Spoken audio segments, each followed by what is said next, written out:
everyone, it's Tracy from Temperance Tarot, and I'm here today to do a first impressions and walkthrough of the Beautiful Rebellion Tarot by Robin L. Cole. I got this deck off of Etsy. I pre-ordered it, but I only pre-ordered it like 2 weeks before she shipped it, so I imagine that they're in stock now. It comes in this sort of cardboard tuck box that she has stamped with gold and signed, because I got number 87 out of 300, and has a lovely little wax foil and a little ribbon, but you can tell it's way bigger than the deck. And in the box with it came this little pamphlet, a little card, and this lovely little bag. I don't keep it in the box, but I'm not getting rid of the box. I haven't decided exactly what I'm going to do there, so I'm going to move that to the side. This is just a little cheat sheet that has some keywords on it and then lists the artist whose artwork she used. You can see it's one of these little Dumaflachis, so it folds up kind of like a map, for those of you who remember paper maps. And you get a digital copy, a PDF copy of the full guidebook when you purchase the deck. And so we'll have a look at the guidebook once we're done having a look at the cards. I had a quick peruse of the guidebook. I didn't read it in depth, and we will read the entry for one of the cards at the end. But she does a good job of explaining what she was doing, why she was doing it, why she felt like she wanted to do it. It was intended to be a Waterhouse only deck, John Waterhouse, but she discovered that just using his artwork didn't exactly work in the tarot archetypes. So it's pretty much all pre-Raphaelite artwork. I'm not an art historian. I don't know the true definition of what a pre-Raphaelite is. My only little with the guidebook is she calls this medieval art, and it is not medieval art. It is pre-Raphaelite, and the pre-Raphaelites did paint medieval scenes, but this is not medieval art. Pre-Raphaelites were late 1800s, early 1900s. And I think she credits a couple of other movements in there as well. But again, I'm not an art historian. I've watched a couple of movies on the pre-Raphaelites, and that's pretty much it. So let's get started with the cards. It's the Fool, the Magician. Exactly the Magician you would expect in a deck that has a lot of Waterhouse paintings in it. If you think some of these images look familiar, I'm absolutely certain that they do. There are other decks that use this artwork. Oh, let's not flip them upside down. There are other decks that use a lot of this artwork in them.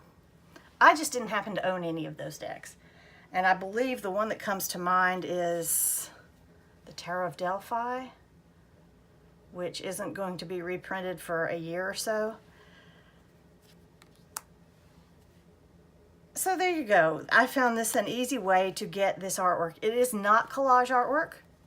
It is entirely the artwork of the artists that are depicted on each card.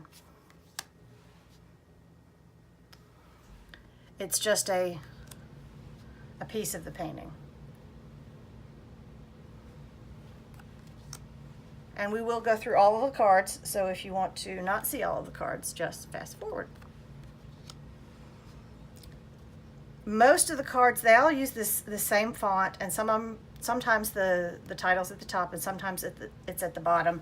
On most of the cards, you can see it pretty well, but there are a couple of cards that are fairly light, and you have a little bit of trouble reading it. That is a fabulous death card.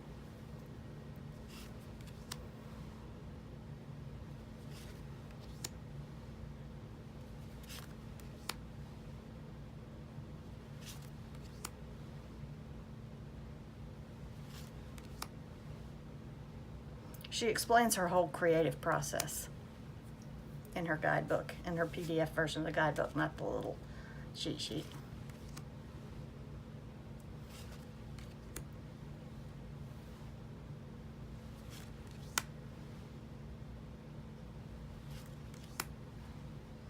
I've only drawn from it a couple of times for an Instagram challenge, so I can't really say how well it reads yet. It's very people heavy, which is good for me because if you watch my channel, you know I like people in my decks. But sometimes I think that it's a bit of a stretch to get to the meaning. Sometimes it's not. There are a few cards like this Five of Wands and I think like the Eight of Wands that are very dark. So it's hard to see what's going on in the actual painting. Because to begin with, they were, you know, they weren't photographs, they were paintings. Yeah, see, here's the Eight of Wands. And then once you try to take that painting and transport it onto a card, sometimes you lose a little bit. But in general, it's very well done.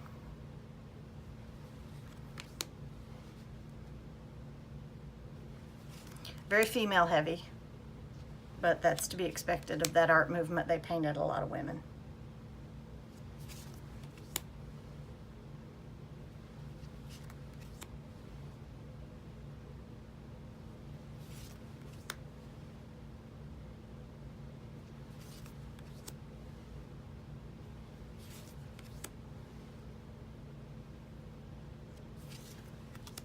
So there was no attempt to add the suit elements in some collage way that was either too collagey or artificial. It's just the artwork. Because yeah, I'm gonna have to meditate on that one, have a look at that one. I don't know that I get the Eight of Cups from that. Maybe some Five of Cups, maybe some Four of Cups. And I certainly don't get the Nine of Cups from that. That's more like a proposal is what it looks like to me. And that's a wedding. And the Ten of Cups to me, you've gotten past the wedding.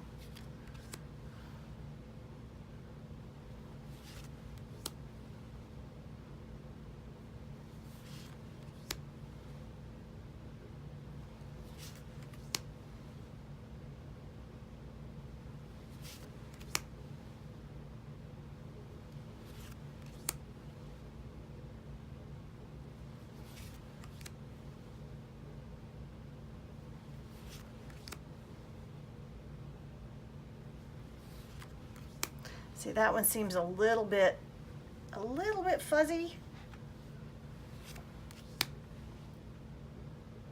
And the Six of Swords, that's, you know, you're saying goodbye to someone who's moving on, but the Six of Swords, I would really expect them to be moving on, not saying goodbye to someone else who's moving on.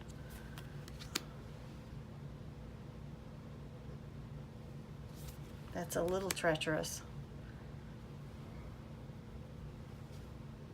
But I don't always see the Seven of Swords that way either.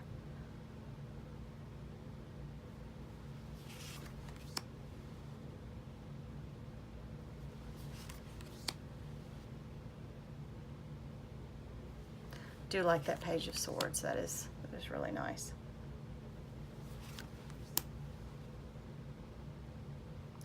Love her expression.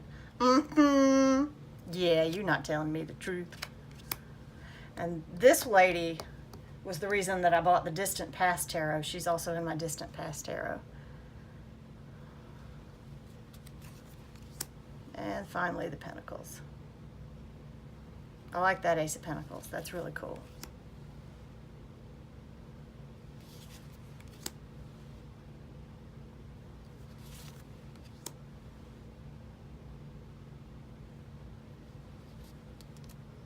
Yeah, I don't really get the Four of Pentacles from that one. This is another one where I understand completely why she wanted to use that painting. It does scream the Five of Pentacles, but it does get a little hard to read the title.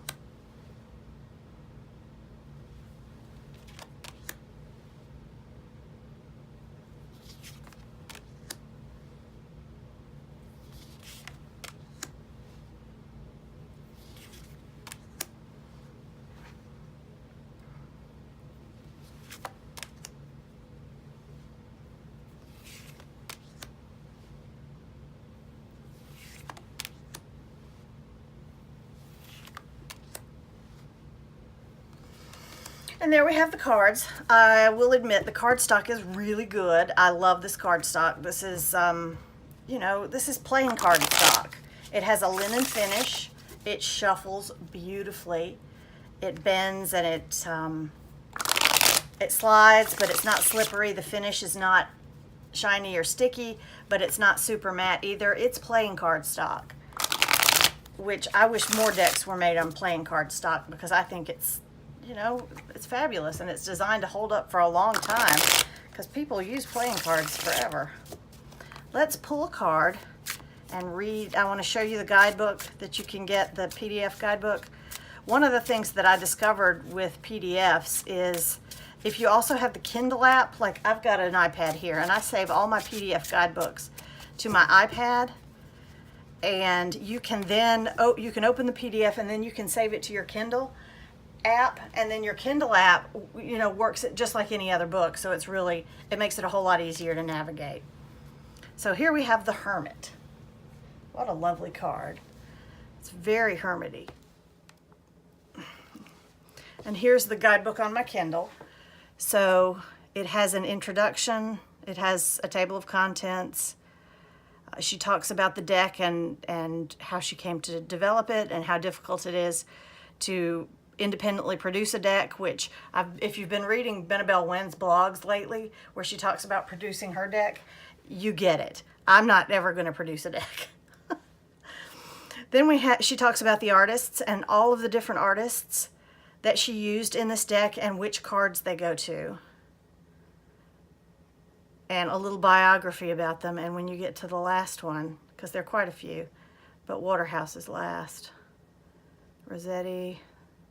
And you see he's got that many and then some more. So it's heavily Waterhouse. And then you move into the majors, and she has full color images of the paintings. She has the name of the painting, who it's by, when it was painted. Then you've got a quote, some keywords, and then she calls herself the curator, so she's the curator's notes. So let's find the Hermit, and you see because I'm on my Kindle, I can just tap it there, and all the pages come up. And the Hermit should be right here. Okay. Whoops. The Hermit, number 9, is The Light of the World by William Holman Hunt in about 1851. The quote says, "I looked in temples, churches, and mosques, but I found the divine within my heart." And that's a quote from Rumi. I do love that quote.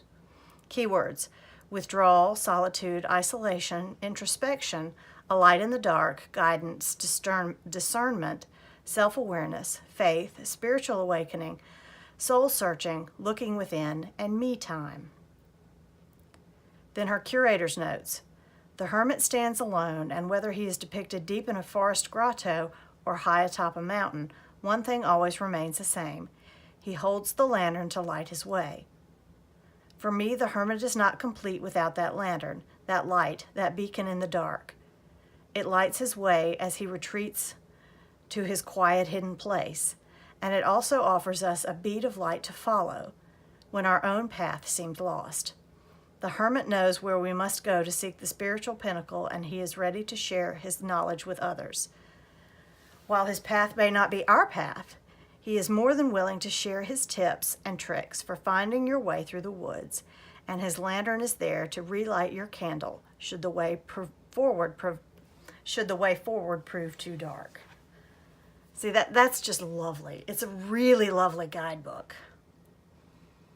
And the curator's notes are different for every card. I mean, they're not all. That one was very much heavily about the hermit. Some of them are, this is Justice, which is a word I can't pronounce. I'm not even going to try. By John Collier, 1882. And in this one, it talks about the Greek legend of Clytemnestra. That's the best I can do.